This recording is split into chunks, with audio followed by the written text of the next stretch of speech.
Народный фронт сейчас с Гафриковым. Я внес предложение по проведению данного форума, и опасения были следующего характера, когда мы стали с организаторами разговаривать, что люди соберутся для одной цели – выпустить пар. Поговорили, пошумели, покричали и ушли. Вот я раздал вам бумагу, вот эту, никто ее, к сожалению, мне не возвращает. Но вы скажите, пожалуйста, сколько здесь присутствует депутатов местных советов? Депутаты местных советов есть? Есть. Вот.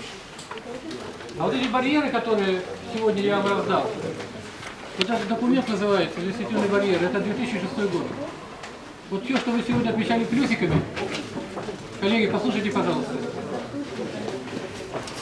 Послушайте, пожалуйста. Коллеги, послушайте, пожалуйста. Вот этот документ, который я держу в руках, это калька у вас на руках. Это 2006 год. Вы поставили наверняка больше половины плюсиков.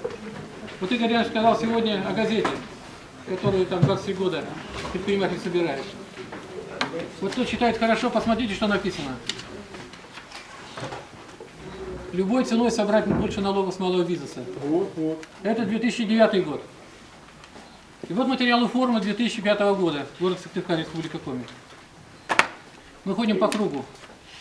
И сегодня нужно понять, а что предприниматель из Усыльмы, из Ижмы, из Печоры, я многих вас знаю лично, увезет с собой в муниципальное образование.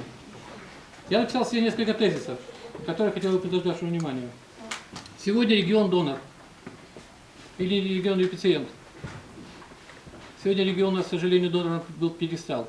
И все муниципальные образования сегодня дефицитным бюджетом. Надо поставить вопрос. Вот сколько глава муниципального образования заработал от малого бизнеса, столько он получит из республиканской казны. Тогда он, может быть, зашевелится и будет понимать, что те деньги, которые он зарабатывает, на деньги в его казну. Все хотят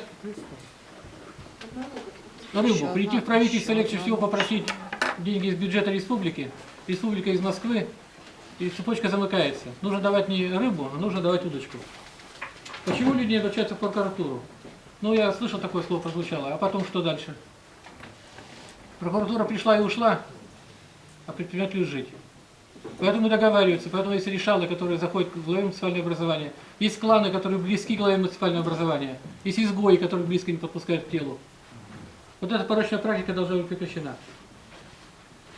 Поэтому давайте, коллеги, будем разговаривать о том, не какая у кого беда, а вот что мы начнем с завтрашнего дня, когда указ начнет действовать главы республики о развитии малого бизнеса.